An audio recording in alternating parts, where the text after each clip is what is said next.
It's the 40 plus crit, Masters crit at the Tuesday night crit in Richardson, Texas, presented by Turbo Velo.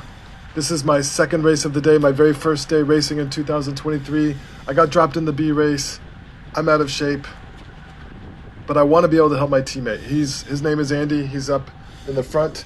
The way this crit is set up, if you're in the top 10 of the rankings for the particular class, i.e. the 40 plus, you get to start on the very front row. The rest of us start behind. It is a very windy day, 16, 17 miles per hour.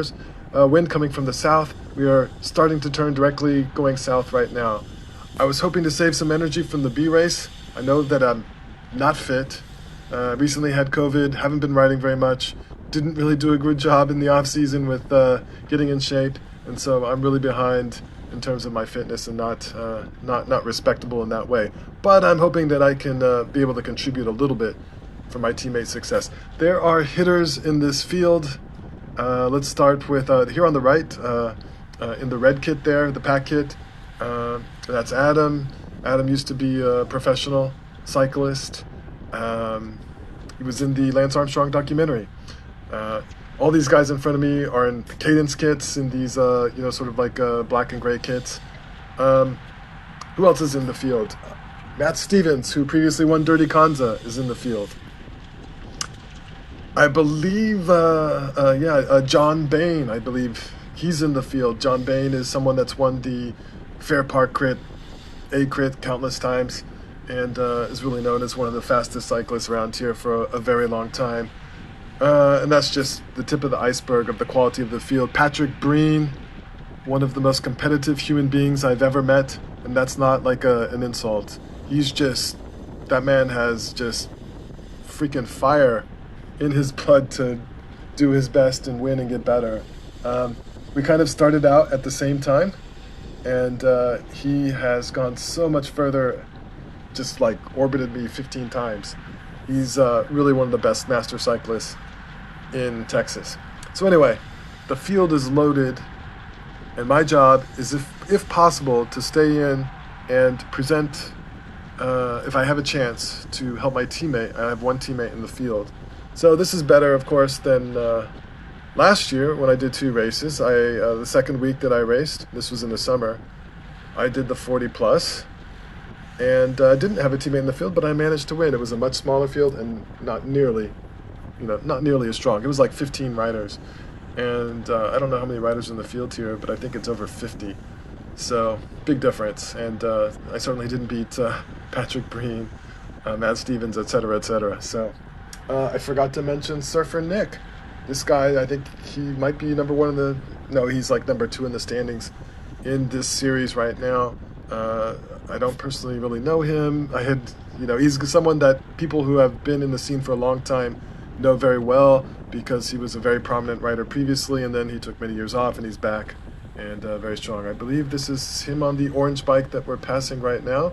This is Big Brent, very good sprinter, master sprinter, and a great place to be behind in terms of the headwind, and just taking a little ride towards the front with him as we're going around here. So what is the utility in watching this video? I don't know. It's certainly not to see somebody win, because that certainly doesn't happen in this case. I did not meet my goal of really being able to help my teammate, but we can just kind of see what happens and observe what's going on here.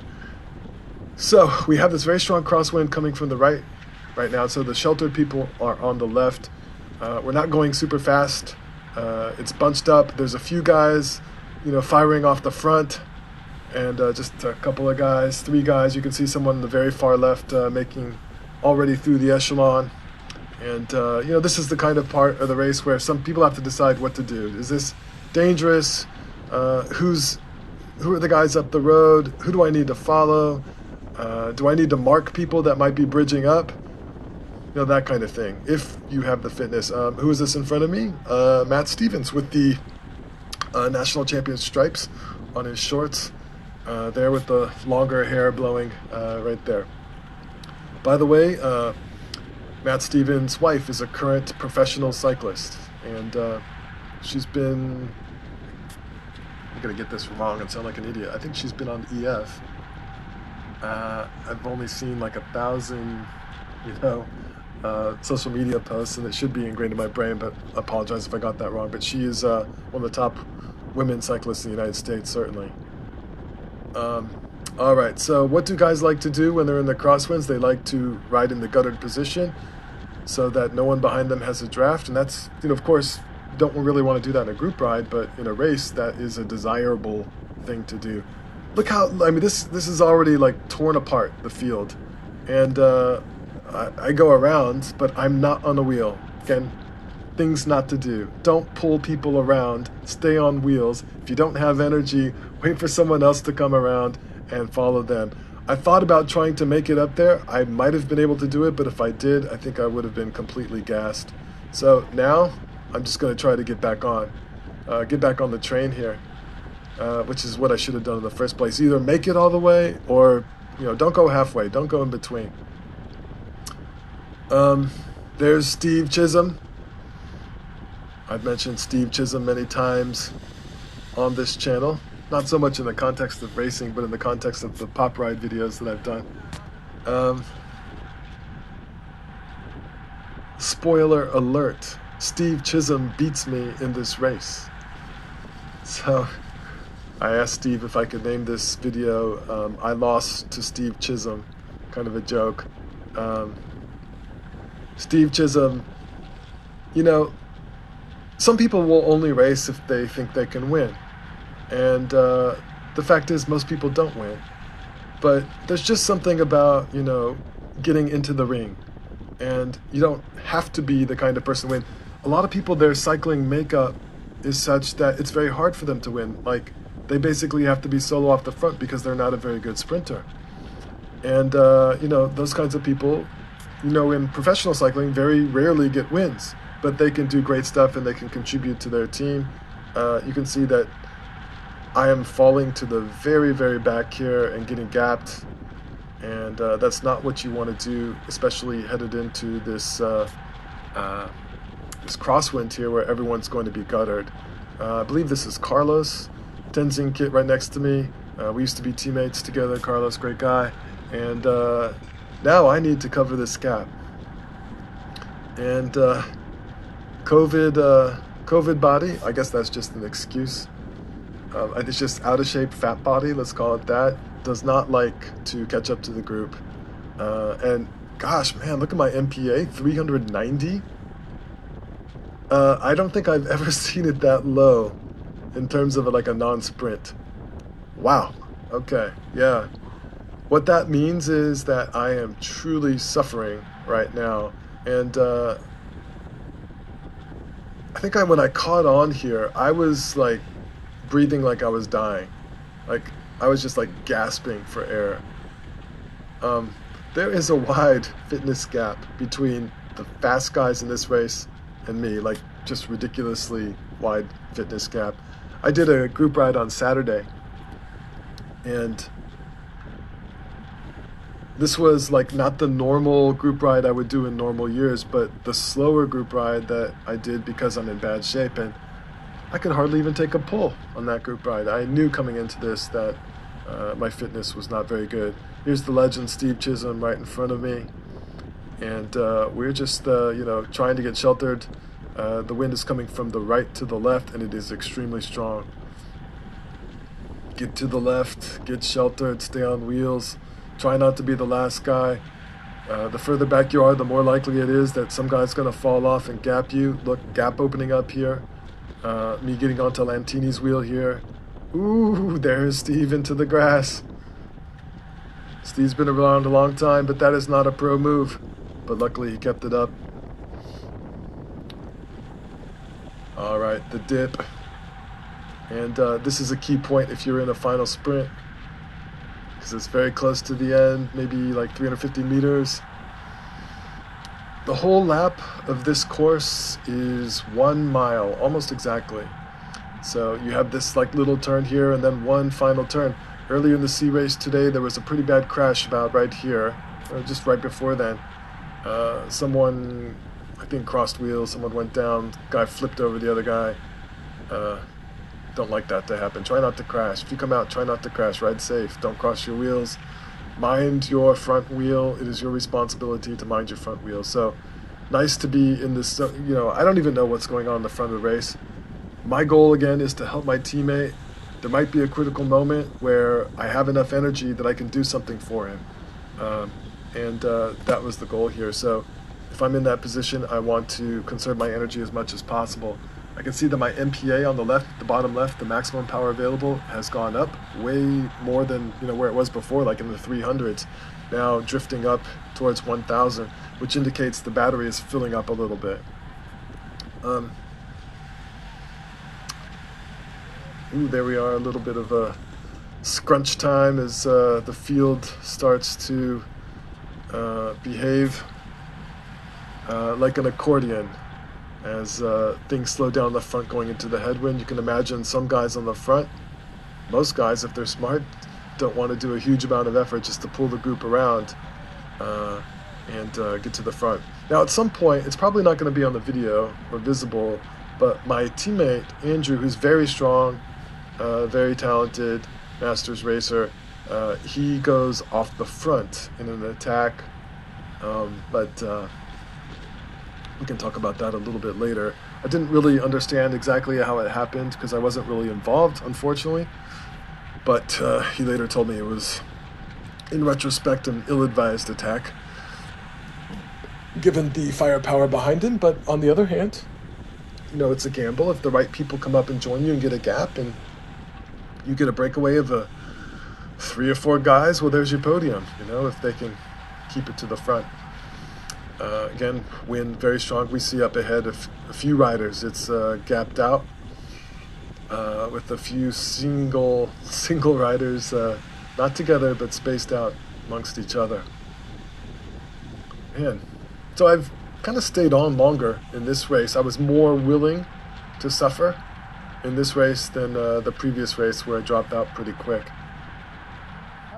And this race is stronger than the B race by far.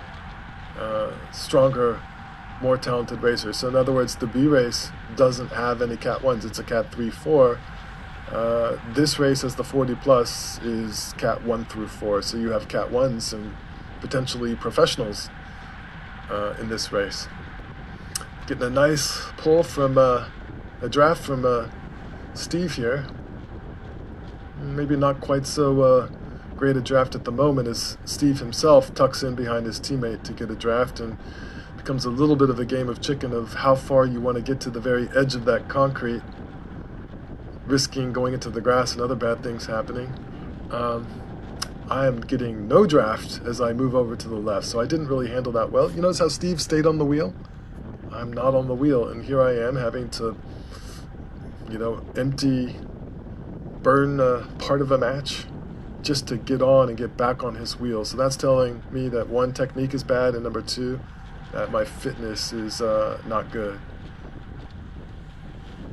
Don't want to be in the back. Don't want to be on the very back, and certainly want to stay on wheels and be as efficient as possible. That's one reason that Steve finishes ahead of me. So anyway, I was going to say, kind of the joke about Steve Chisholm beating me is I don't know that I've ever lost to him in a race where we were together. So, but the other thing I was going to say is I respect Steve for, he's, for sticking with it, even though he, may not have wins recently in recent years. He loves the sport and he gets into the ring. He doesn't have to be the fastest guy in the world to race, and because there's only one person in this race who's going to win, and there's only a very small handful of people who even have a chance to win. The chances are not equal here. There's the few best sprinters, the best guys with FTP, there's guys with best strategy and experience. So this is where the elastic breaks for me, and I've just gone too far in the red. I'm too tired, and I pull off here. And I kind of second guess this decision now. Like everything's in the back of my head, like, don't go too hard, you had COVID, maybe this is bad for you, and completely turn off the power. And as I go past the finish line here, well, let's look at the lap counter. We're only 6.3 miles in, and I believe the lap counter says one. Yeah, one. And I was like, oh my gosh, there was just one lap? Um, maybe if I'd known there was just one lap. I believe this is where my teammate Andy goes off the front in the attack. And yeah, I asked this guy on the left, I was like, there's only one lap? And he goes, no, that he's just telling us that we're pulled, that we have one more lap and we're going to be pulled. But actually, I think that was the last lap. So a very short race due to the lack of daylight. You know, as we go into the summer, the day gets longer and the races will get longer. But man, if I just held on a little bit longer, maybe I get some rest going into the headwind, and maybe I can contribute to helping my teammate. Though, as it were, I was probably not going to be able to help him do an attack off the front on the last lap like that. So, but maybe his strategy would have changed if I had been present.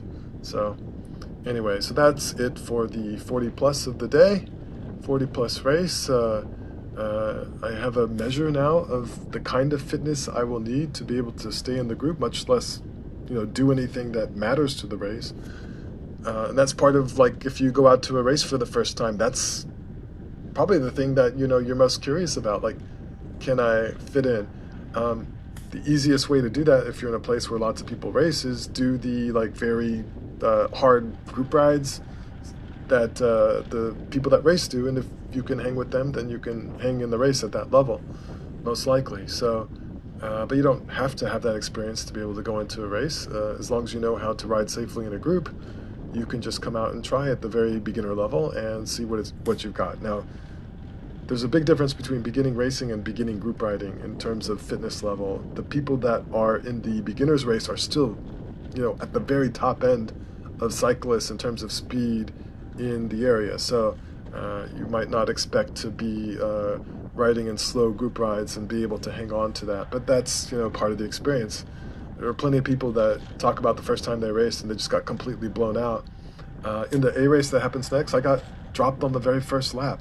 One luxury of this particular crit series is you don't have to pay extra for doing an extra race that day. You can race all the races that are available to your category. And so in my case, as a 40 plus Cat 3, I can race the B, the 40 plus, and the A. The A is Cat 1s through 3. So anyway, I'll probably be racing more this year than last year, since I only raced 2 weeks and I got started really late because my fitness was poor, etc. And then I got injured. I had a crash on my bike, had nothing to do with racing. I was going 5 miles per hour and hit a little gravel spot in a turn, and that messed up my wrist.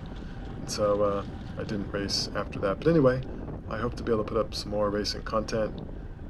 If I can, I guess if it's so boring, I just might not post it. But there's Eddie, friend, former teammate, now on United, said hi to me as he rolled by. And it was great to be out there. Huge fields, a lot of energy, a lot of positive stuff going on in the Dallas area biking scene. Maybe I'll see you again on the channel. Feel free to write any comments, especially funny ones. I like those. And I'll talk to you guys later. Take care.